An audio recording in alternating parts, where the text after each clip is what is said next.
Australia के दौरे पर पीएम मोदी। ऑस्ट्रेलिया के पीएम अल्बनीज से की गई मुलाकात। सीईओ फोरम में भी शामिल हुए मोदी।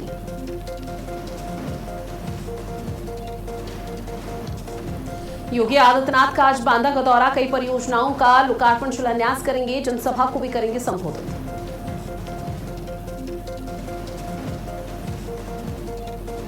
बीजेपी के प्रदेश अध्यक्ष पंकज चौधरी का आज मिर्जापुर का दौरा। संगठनात्मक और जनसंपर्क से जुड़े हुए कार्यों में हिस्सा लेंगे। मां विंध्यवासिनी मंदिर में करेंगे दर्शन और पूजन।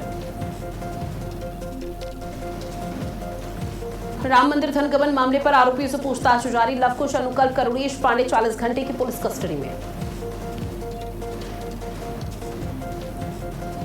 और राजधानी दिल्ली में मानसून का सितम। कई इलाकों में जलभराव में यातायात हुआ ठप। भारी बारिशों से डूबा शहर। खुली सिस्टम की पोल।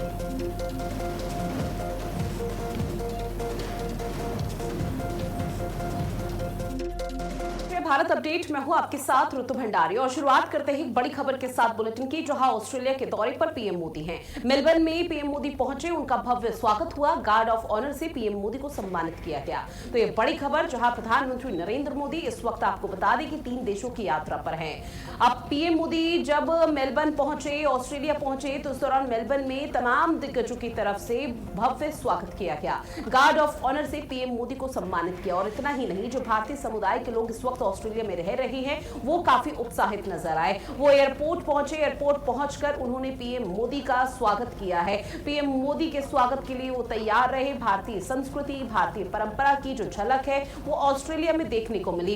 गार्ड ऑफ ऑनर से पीएम मोदी को सम्मानित भी किया गया। ऑस्ट्रेलिया में तमाम दिग्गजों के साथ मुलाकात, सीधे तौर पर यह संदेश कि किस तरह से भारत मजबूती के तहत कदम आगे बढ़ा रहा है। मेलबर्न में जब पीएम मोदी का स्वागत हुआ, तो वहां पर तमाम दिग्गजों की उपस्थिति रही, जिन्होंने न सिर्फ पीएम मोदी का स्वागत किया, बल्कि उनके काफिले को वो आके लेते हुए नजर आए, चलते हुए नजर आए। जहां आपको बता दें कि भारतीय परंपरा और संस्कृति की झलक, जिसमें नाटकीय रूपांतर भी यहां पर किया, कलाकार यहां पर पहुंचे हुए थे। और इसके साथ ही मेलबर्न में पीएम मोदी का भव्य स्वागत हुआ, क्योंकि प्रधानमंत्री नरेंद्र मोदी की जो यात्रा है, वो पहले इंडोनेशिया पहुंची और अब ऑस्ट्रेलिया, जिसके बाद सीधा वो न्यूजीलैंड पहुंचेंगे। और न्यूजीलैंड में भी बेहद ही प्रमुख यहाँ पर कार्यक्रम, जहां पर उनकी उपस्थिति रहेगी। इसके साथ ही आपको बता दें 6 जुलाई से 11 जुलाई तक पीएम मोदी विदेश दौरे पर है। 6 जुलाई से यात्रा की शुरुआत हुई थी, 11 जुलाई को समापन हो जाएगा। उसके बाद सरजमीन पर वापसी होगी, वतन वापसी होगी। लेकिन ऑस्ट्रेलिया की जो तस्वीरें कल से सामने आ रही है, उसमें साफ देखा जा रहा है कि किस तरह से प्रधानमंत्री नरेंद्र मोदी का भव्य स्वागत किया गया। जब ऑस्ट्रेलिया पहुंचे, मेलबर्न पहुंचे, उनका भव्य स्वागत करने के लिए तमाम जो भारतीय समुदाय के लोग हैं, उनकी उपस्थिति देखने को मिल पाई, जिन्होंने भारतीय संस्कृति, भारतीय परंपरा के तहत वहां पर एक झलक दिखाई पीएम मोदी को, जिसके बाद वो लोग काफी उत्साहित नजर आए उस पूरे पल को अपने फोन पर कैप्चर करने के लिए। इसके साथ ही आपको बता दें कि ऑस्ट्रेलिया के पीएम एंथनी अल्बनीज के साथ आज 30वें भारत ऑस्ट्रेलिया वार्षिक शिखर सम्मेलन में पीएम मोदी हिस्सा लेने जा रहे हैं। और इसको लेकर खुद ऑस्ट्रेलिया के प्रधानमंत्री एंथनी अल्बनीज की तरफ से प्रधानमंत्री नरेंद्र मोदी को आमंत्रित किया गया था।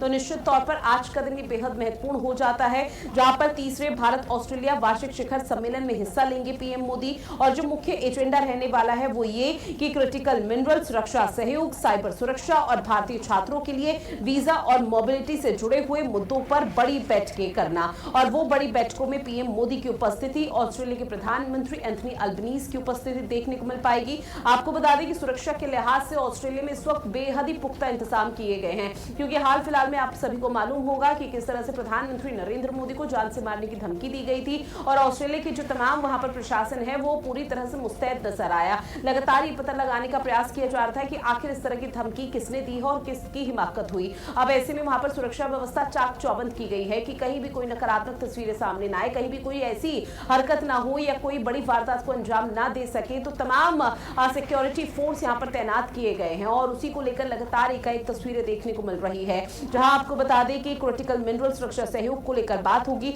साइबर सुरक्षा और भारतीय छात्रों के लिए वीजा और मोबिलिटी से जुड़े हुए कई मुद्दों पर और बैठक हो सकती है। और जो बैठकों का सिलसिला देखने को मिल पाएगा, वो अंतर्राष्ट्रीय स्तर पर बेहद जरूरी होगा, जहां भारत ऑस्ट्रेलिया सीईओ फोरम में विशेष और शीर्ष शीर्ष बिजनेस लीडर्स को संबोधित भी पीएम मोदी करेंगे। और मेलबर्न में भारतीय प्रवासियों से भी मुलाकात का सिलसिला है। यहाँ पर भारतीय प्रवासियों को संबोधित करते हुए प्रधानमंत्री नरेंद्र मोदी नजर आएंगे। और उसका अगला पड़ाव रहेगा न्यूजीलैंड का, जहां पीएम मोदी न्यूजीलैंड पहुंचेंगे। 10 और 11 को वहीं रहेंगे। ऑस्ट्रेलिया का दौरा खत्म करने के बाद न्यूजीलैंड के ऑकलैंड जाएंगे, जहां पिछले 40 सालों में किसी भारतीय प्रधानमंत्री की पहली न्यूजीलैंड यात्रा होगी, जहां मुक्त व्यापार समझौता यानी कि एफटीए को लेकर चर्चा होनी है। लेकिन इस वक्त प्रधानमंत्री नरेंद्र मोदी की उपस्थिति ऑस्ट्रेलिया में है, तो इसी से अंदाजा लगाइए कि किस तरह की तस्वीरें सामने आ सकती है। क्योंकि प्रधानमंत्री एंथनी अल्बनीज की तरफ से, जो ऑस्ट्रेलिया के प्रधानमंत्री है, उन्होंने ही पीएम मोदी को निमंत्रण दिया था। और जो यहाँ पर वार्षिक शिखर सम्मेलन होने जा रहा है, तीसरा भारत ऑस्ट्रेलिया का वार्षिक शिखर सम्मेलन, उसमें पीएम मोदी की उपस्थिति देखने को मिल पाएगी। तो निश्चित तौर पर ये तमाम वो जरूरी तस्वीरें लगातार सामने आ रही है, जहां प्रधानमंत्री नरेंद्र मोदी को गार्ड ऑफ ऑनर से भी नवाजा गया।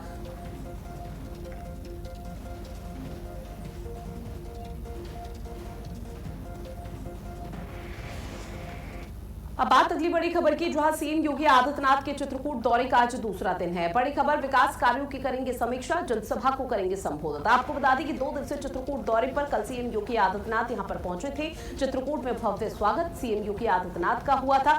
जनप्रतिनिधियों से मुलाकात हुई थी, कानून व्यवस्था को लेकर समीक्षा हुई।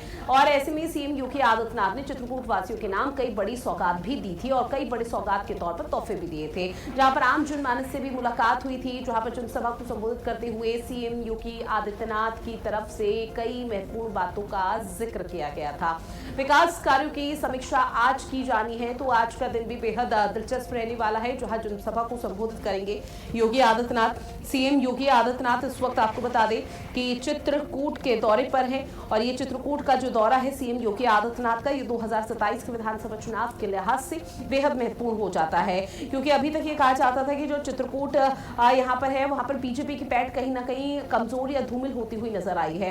तो उसी पैठ और वोट बैंक को मजबूत करने का प्रयास योगी आदित्यनाथ की तरफ से किया जाएगा। और एकमात्र यही वजह कि जिसके चलते खुद सीएम योगी आदित्यनाथ ने ये जिम्मा उठाया और जिले दर जिले दौरा सीएम की तरफ से किया जा रहा है। और सीएम योगी आदित्यनाथ कल देर शाम यहाँ पर चित्रकूट पहुंचे थे, जहां पर आज भी सीएम योगी आदित्यनाथ की उपस्थिति चित्रकूट में ही रहेगी। आपको बता दें कि आधिकारिक दौरे पर भगवान श्री राम की तपोभूमि चित्रकूट में है, जहां मुख्यमंत्री योगी आदित्यनाथ के रूप में ये उनकी 15वीं चित्रकूट यात्रा है। और ऐसे में 951 करोड़ की परियोजनाओं की एक बड़ी सौगात कल सीएम योगी आदित्यनाथ की तरफ से दी गई थी, जिसमें तकरीबन 124 जन कल्याणकारी परियोजना थी, जिसका लोकार्पण और शिलान्यास सीएम योगी आदित्यनाथ की तरफ से किया गया। बकायदा जब विशाल जनसभा को उन्होंने संबोधित किया, तो उन्होंने जय श्री राम के उद्घोष के साथ सभी का स्वागत किया, लेकिन बिना नाम लिए विपक्षी पार्टी पर निशाना साधा। उन्होंने सीधे तौर पर कहा कि राम मंदिर का मामला जो अभी इतना ज्यादा हाईलाइट विपक्षी पार्टी की तरफ से किया जा रहा है, जरा वो पहले अपने अंदर खाने में जाके। साथ ही उन्होंने कहा कि राम मंदिर को लेकर आज उनकी जो आस्था है, जो भावनाएं हैं प्रभु श्री राम के प्रति, वो यहाँ पर जाग उठी है। लेकिन यही वो समाजवादी पार्टी है जिन्होंने सनातनियों को और हिंदुओं को गाली दी थी भरी सभा में, और राम गोपाल यादव का उन्होंने जिक्र किया। और जनसभा को संबोधित करते हुए सीएम योगी आदित्यनाथ की तरफ से और भी कई बातों का जिक्र किया। उन्होंने घोषणा ये भी की कि बुंदेलखंड एक्सप्रेसवे और आगामी डिफेंस कॉरिडोर बनने के लिए से चित्रकूट अब निवेश और विकास का एक बड़ा केंद्र बन रहा है। ये क्षेत्र शस्त्र और शास्त्र के अनुसंधान का नया केंद्र बनेगा।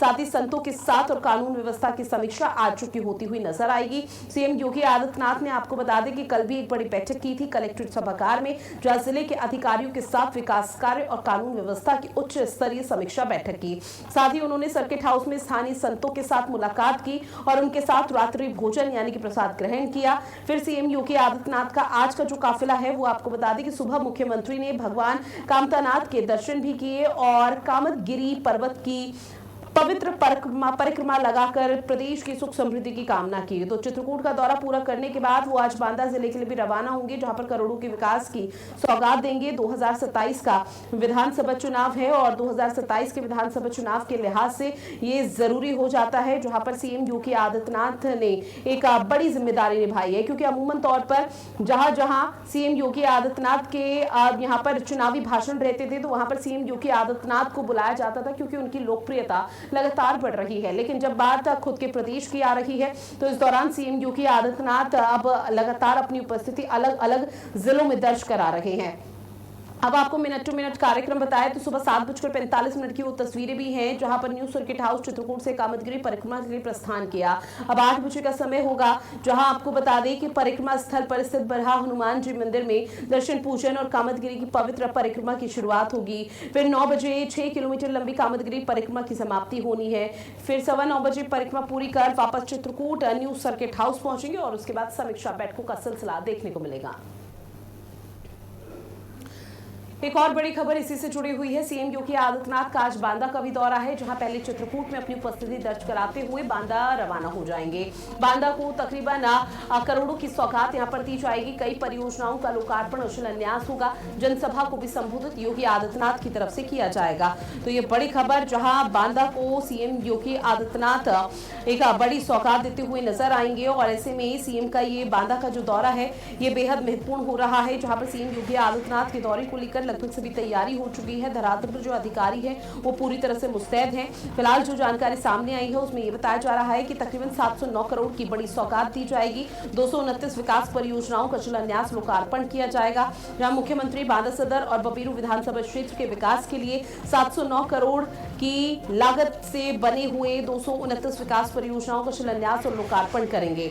इन विकास कार्यों में बांदा के ऐतिहासिक कालूकुआं चौराहा जिसका लंबे समय से इंतजार किया जा रहा था बांदा वासियों की तरफ से उसका उद्घाटन कर दिया जाएगा। जिले में बड़े स्तर पर पौधारोपण कार्यक्रम भी शामिल है।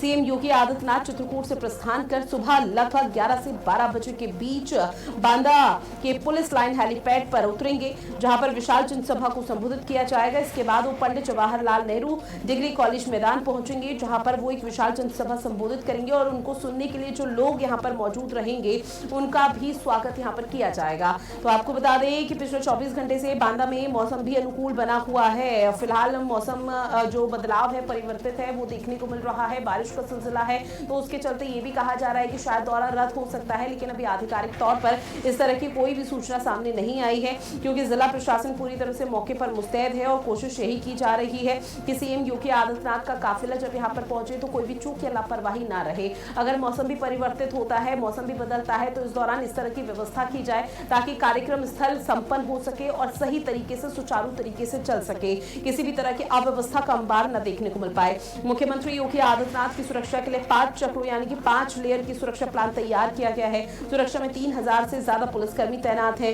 एनएसजी कमांडो तैनात है। पीएसी की 2 टुकड़ियां यानी कि 2 कंपनियां और पैरामिलिट्री बल के जवान तैनात रहेंगे। पूरे वीवीआईपी रूट और कार्यक्रम स्थल की निगरानी ड्रोन और हाई रिजोल्यूशन सीसीटीवी कैमरों से की जा रही है।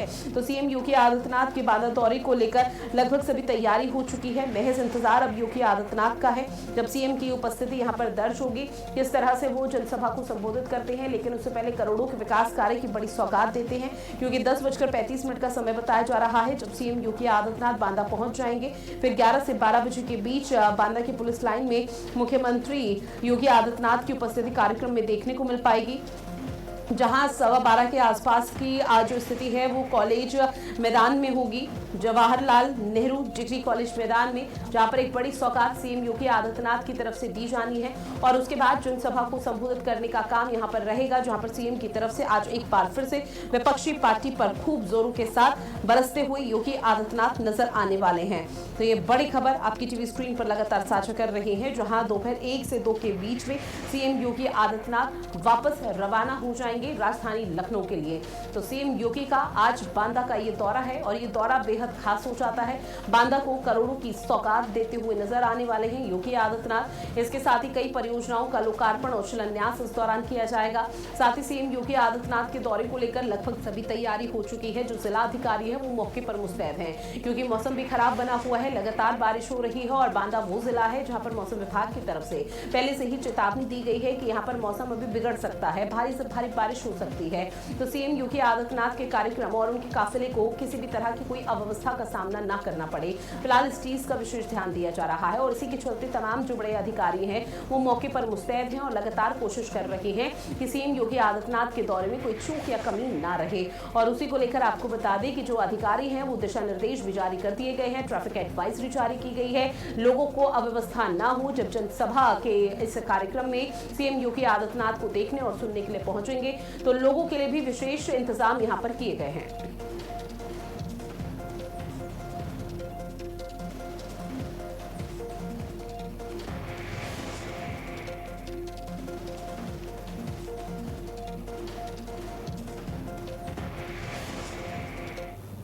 इस बीच एक और बड़ी खबर मिल रही है, जहां से आपको बता दें कि बीजेपी के प्रदेश अध्यक्ष पंकज चौधरी का आज मिर्जापुर का दौरा है। संगठनात्मक और जनसंपर्क से जुड़े हुए कार्यों में हिस्सा लेते हुए नजर आने वाले हैं। मां विंध्यवासिनी मंदिर में दर्शन पूजन भी करेंगे। आपको बता दें कि पंकज चौधरी भी संगठनात्मक स्तर पर लगातार कोशिश ये कर रहे हैं किसी तरह से 2027 के विधानसभा चुनाव के लिए अभी से संगठन स्तर पर यहाँ पर मजबूती प्रदान की जा सके, क्योंकि कल यहाँ पर पंकज चौधरी आपको बता दें कि सोनभद्र पहुंचे थे, लेकिन उससे पहले अब आपको यह बताते चले कि जब यहाँ पर पहुंचेंगे तो मां विंध्यवासिनी के दर्शन पूजन भी करेंगे। और ऐसे में मिर्जापुर का ये दौरा बेहद खास माना जा रहा है, जहां पर उनके दौरे को लेकर लगभग सभी तैयारी हो चुकी है। संगठनात्मक स्तर पर बूथ और मंडल अध्यक्ष के जो तमाम कार्यकर्ता हैं वो अपनी उपस्थिति दर्ज कराएंगे।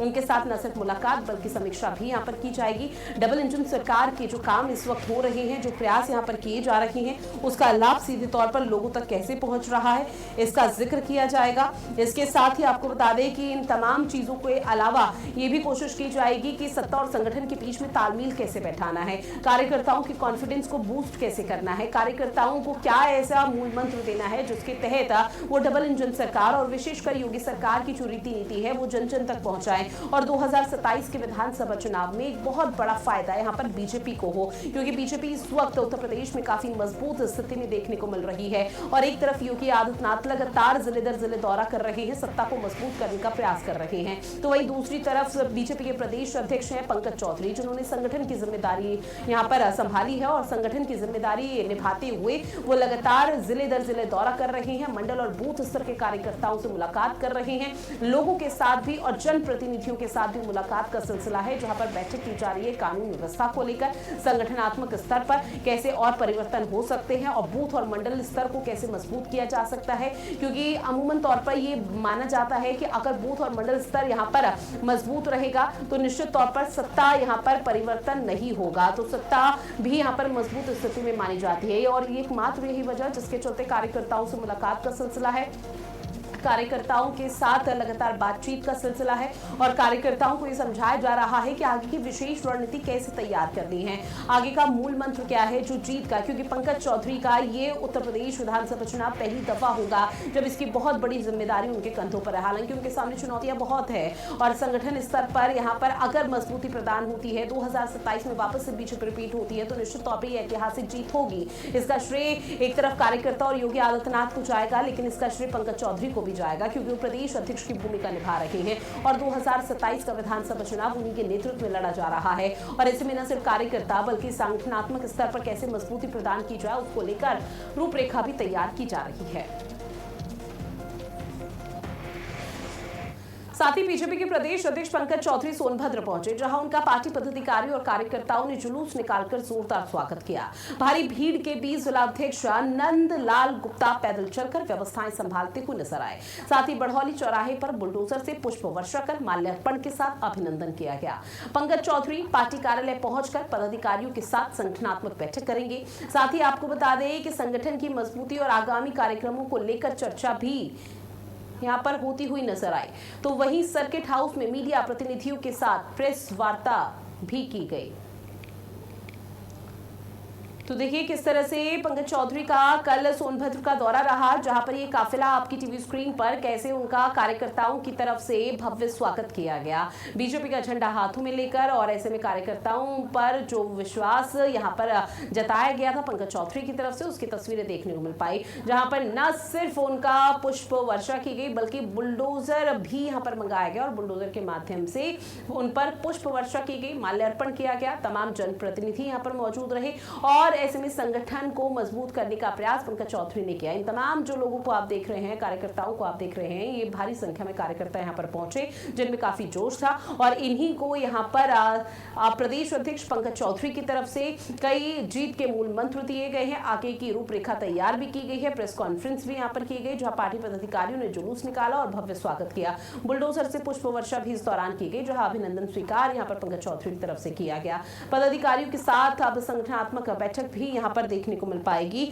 तो सोनभद्र का ये दौरा आपको बता दें कि बेहद खास रहा। पंकज चौधरी सोनभद्र के दौरे पर पहुंचे, जहां पर पंकज चौधरी का भव्य स्वागत भी यहां पर किया गया और इसके साथ ही तमाम ऐसी चीजें यहां पर देखने को मिली जो कि आने वाले समय के लिए जरूरी हो जाती है, जहां पर बुलडोजर से पुष्प वर्षा कर अभिनंदन किया गया।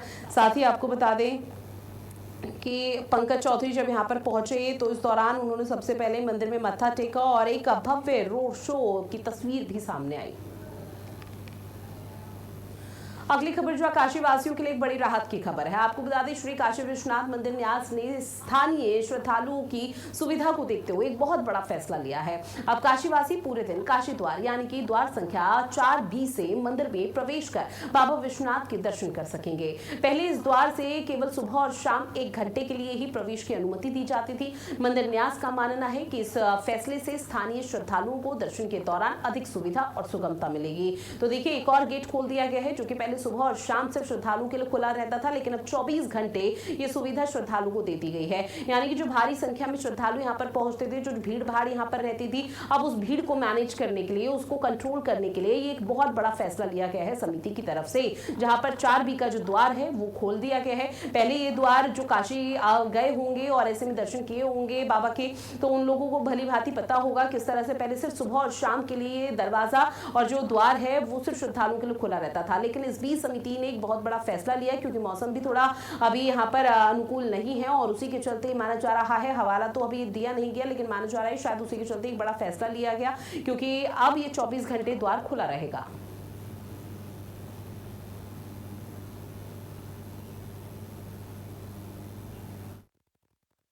श्री विश्वनाथ विजय तेतराम, पहले से ही जो द्वार यहाँ पर द्वार संख्या 4B था, प्रातःकाल सायं 4 से 5 और सायंकाल 4 से 5 काशीवासियों के लिए सुविधा 2024 से उपलब्ध की गई थी। इसी को विस्तारित करते हुए कल माननीय मुख्यमंत्री जी भी यहाँ आए थे, उनके सामने में प्रेजेंटेशन किया गया और स्थानीय जनता को अधिक सुविधाएं देने के लिए, उनको अधिक समय देने के लिए पूरे दिन तक इसका एक ट्रायल के रूप में सावन के पहले हम लोग प्रयोग कर रहे हैं।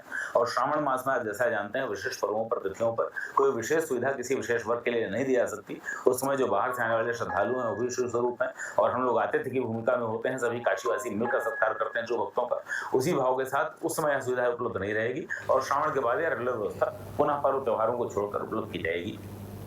साथ ही कानपुर में मुख्यमंत्री शिक्षक कैशलेस चिकित्सा कार्यक्रम का शुभारंभ किया गया। मर्चेंट चैम्बर हॉल में आयोजित इस कार्यक्रम की शुरुआत मां सरस्वती के चित्र पर पुष्प अर्पित और दीप प्रज्वलन के साथ हुई है। आपको साथ ही बताते चले कि इस योजना के तहत प्रदेश के बेसिक और माध्यमिक शिक्षा विभाग के शिक्षक, शिक्षणेतर कर्मचारियों और उनके आश्रितों को हर साल 5 लाख रुपए तक का कैशलेस इलाज निःशुल्क मिलेगा। जहां योजना का उद्देश्य शिक्षकों को बेहतर स्वास्थ्य सुविधाएं उपलब्ध कराना है और इलाज के खर्च से राहत देना है। सीएम योगी आदित्यनाथ ने पिछले साल ही यानी कि 5 सितंबर 2025 को ही इसका ऐलान कर दिया गया था और उसको लेकर सीएम योगी आदित्यनाथ की तरफ से ये बड़ी सौगात दी गई है। जहां कानपुर में भी अब स्वास्थ्य योजना शुरू हो चुकी है। प्रदेश के सभी शिक्षकों के लिए ये बहुत बड़ी सौगात और बहुत बड़ी राहत भरी खबर, जहां कैशलेस अब यहाँ पर इलाज की और स्वास्थ्य की जो योजना है उसका शुभारंभ कर दिया गया। सीएम योगी आदित्यनाथ की तरफ से जब इसका शुभारंभ किया गया तो अब शिक्षकों में काफी उत्साह देखने को मिल रहा है और लगातार आभार व्यक्त किया जा रहा है कि किसी मुख्यमंत्री ने शिक्षकों के बारे में इतना सोचा, वो बहुत बड़ी बात है। क्योंकि शिक्षकों की तरफ से कहा जा रहा था कि वो भी अपनी 9 घंटे की शिफ्ट करते हैं, वो भी अपनी सुविधाएं देते हैं और ऐसे में तमाम ऐसे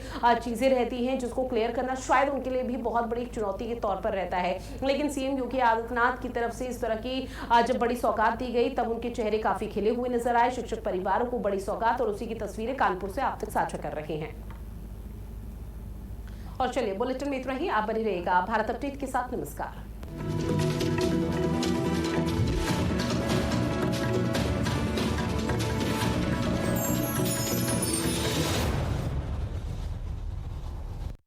जब हर मुद्दे को